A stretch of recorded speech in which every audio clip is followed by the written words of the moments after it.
So, for this video, I want to discuss the potential plot of Howard Hamlin moving forward in Season 4 of Better Call Saul. Alright, real quick before I start this video, I just wanted to thank all the people who are watching my videos. I really appreciate it. Alright, let's talk about Howard. We were first introduced to Howard in Season 1 of Better Call Saul as a new original character. For the majority of Season 1 of Better Call Saul, Howard was presented as the main antagonist of Jimmy McGill. However, in a surprising plot twist, we discovered that Jimmy's resentment towards Howard in many ways was unjustified after Jimmy discovered that it was his brother Chuck, not Howard, who insisted that HHM not hire Jimmy as a lawyer. This was actually quite a significant favor that Howard did for Chuck. For all of these years, Howard had kept up this facade that it was him, not Chuck, who did not want to hire Jimmy at HHM. This was probably done by Howard due to the vast amount of respect he had for his business partner Chuck for all Chuck had done for HHM as a lawyer and as an individual of high character. For example, in the scene in the episode entitled Pimento in Season 1 of Better Call Saul, where Jimmy berates Howard for allegedly not hiring him at HHM, it is actually quite amazing to see how stoic and composed Howard is in the scene following this insulting, profanity-laced tirade by Jimmy, which Howard puts up with on the request of Chuck. In Season 2 of Better Call Saul, Howard somewhat reprised his role as an antagonist to Jimmy McGill through his reprimanding of Kim Wexler following her perceived role in the Sandpiper Crossing commercial Jimmy aired without the consent of Davis and Maine. From Howard's perspective, his reprimanding of Kim seemed to stem from the fact that she had damaged the reputation of HHM. Howard had invested his entire life into building HHM into a top-tier legal firm, and Kim's actions, which damaged the reputation of HHM, was a major offense which there needed to be consequences for. In the end of Season 2 of Better Call Saul, following Kim's resignation from HHM, both Howard and Kim both momentarily bury the hatchet and settle their differences, while at the same time both competing for Mesa Verde as a client. We saw this plot with Mesa Verde play out over the course of Season 2 and Season 3 of Better Call Saul, with the plot involving Jimmy switching the numbers of the address of Mesa Verde's proposed new bank. So with all of this backstory being stated, the big mystery heading in the Season 4 of Better Call Saul surrounding the character Howard Hamlin is, what will Howard's reaction be to Chuck's apparent suicide? The plot surrounding Chuck and Howard in the last few episodes of Season 3 of Better Call Saul will most certainly have a big impact on how Howard will react to the news regarding Chuck. After being amicable business partners for the majority of the first 3 seasons of Better Call Saul, the relationship of Chuck and Howard began to deteriorate in the aftermath of Chuck's failed attempt to get Jimmy disbarred through Chuck's intricate plan involving the tape recorder. While Howard had many reservations about Chuck's plan in Season 3 of Better Call Saul, his utmost respect and deference of Chuck as a legal mind and as an individual led Howard to go along with Chuck's plan, even at the potential and then realized detriment of HHM. Even after this failed attempt to get Jimmy disbarred caused a lot of collateral damage to the reputation of HHM, Howard continued to stand by Chuck as a business partner, even in spite of Chuck's recent string of erratic behavior. However, in Season 3 of Better Call Saul, in the episode entitled Fall, Howard finally saw that his business relationship with Chuck at HHM had become untenable in light of HHM's malpractice insurance provider wanting to double the premiums of every lawyer at HHM in light of the revelation of Chuck's mental illness. Following Howard recommending that Chuck retire as a result of this news, in addition to his recent string of erratic behavior, Chuck becomes visibly upset and storms out of the room. You want me to retire over this? The insurance? It's not just the insurance. That's the straw that broke the camel's back.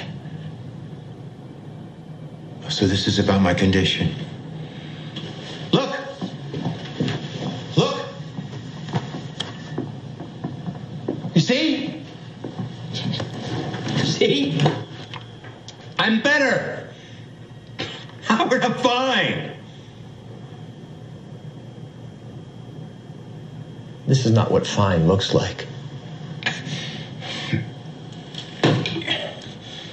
Chuck, you are the best legal mind I've ever known, hands down. But your decision-making has become unpredictable. I can't be partners with someone whose judgment I don't trust. Following this conversation, Chuck then threatens to sue HHM. You're suing Hamlin McGill. Come on in, Howard. You turned the lights on. I told you. I'm back to normal. And yes, I am suing HHM for breach of contract. Do you have any idea what you're doing? I believe I do. I'm calling your bluff. This is my firm. I built it. Your father was working in a 2-room office when I joined him. And you, I tutored for the bar exam. You're not kicking me out. If you can't trust my judgment, as you say, so be it. but you're going to have to pay me for my share. I believe it comes to around $8 million. We both know the firm doesn't have the money. You'd rather tear down HHM than retire. Do you think I'm troubled now as your partner? Imagine me as your enemy.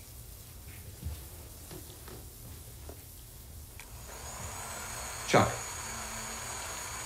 the damage that you're going to do. If you'd like to discuss this further, we can in court. In the conclusion of this plot, Howard ends up buying Chuck out of his share of his HHM partnership. Before handing Chuck the money that is owed to him, Howard makes a point of telling Chuck how much Chuck's actions against him in HHM hurt and betrayed him. 17 years. 18 in July, actually. All those years, we built this place together. And all that time, I've supported you, looked up to you, deferred to you.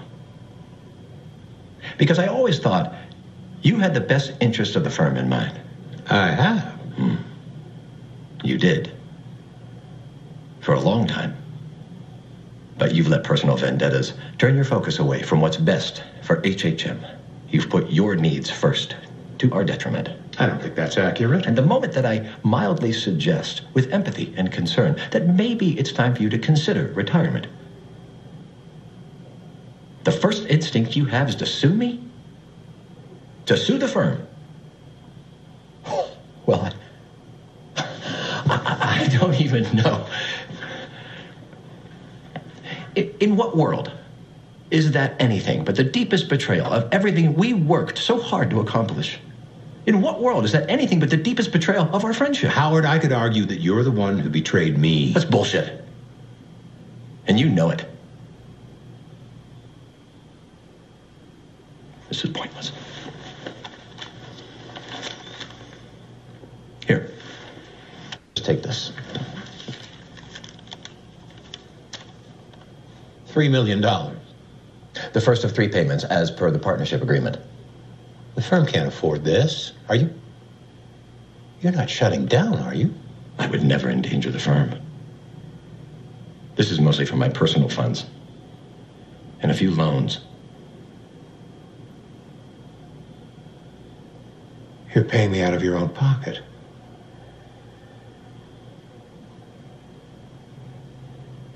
You won. We can really hear all of the betrayal which Howard feels towards Chuck in this last conversation he has with his former business partner. Howard is a somewhat enigmatic character in Better Call Saul. He seems to embody a firm but fair persona which we saw personified in his relationship with Kim while she was working at HHM. In my opinion, Howard's actions against Kim in season 2 of Better Call Saul and subsequent actions against Chuck did not seem to be personal. Howard's character is the epitome of corporate culture in the United States. He dedicated his life to building his law firm HHM, and as a result, when people damaged the reputation of it, as Kim and later Chuck did, Howard took the necessary action needed to protect the best interest of his firm. So with all this being said, I'm extremely curious to see how Howard will react to whatever fate meets Chuck in the first episode of season 4 of Better Call Saul. While Howard was most certainly incredibly angry at Chuck and betrayed by his actions, in the aftermath of buying Chuck out of his share of HHM, I feel safe in assuming that Howard did not want Chuck to kill himself as a result of this. Chuck's legal action against HHM following Howard's recommendation for Chuck to retire was most certainly a bluff by Chuck, who did not want Howard to buy him out of his share of HHM. Chuck just wanted things to go back to the way they were and just wanted to continue to be a practicing lawyer. At the end of the day, Chuck's relationship with the law and HHM was not about money. As Chuck said himself in the first episode of season 1 of Better Call Saul, money is beside the point. Being a lawyer was who Chuck was rather than what he did. Chuck's work as a lawyer was his entire reason for being. Once that was taken away from him, his will to exist was taken away as well. I really do not think Howard could really fully comprehend how much being a lawyer meant to Chuck and how this action of buying Chuck out of his share of HHM would indirectly lead to Chuck presumably taking his own life. The question heading into season 4 of Better Call Saul is whether or not Howard will feel any personal responsibility for the demise of Chuck. As we know, the relationships we've seen over the course of Better Call Saul and Breaking Bad between characters are very complex and intricate. The relationship between Chuck and Howard is no different. So with this being said, I would not be surprised if the events surrounding Howard's personal connection to the death of Chuck takes a big emotional toll on Howard in season 4 of Better Call Saul. Alright guys, thanks so much for watching this video. If you like this video, make sure to check out the other Better Call Saul and Breaking Bad videos on my channel. My name is Anton Jackson. Thanks again for watching.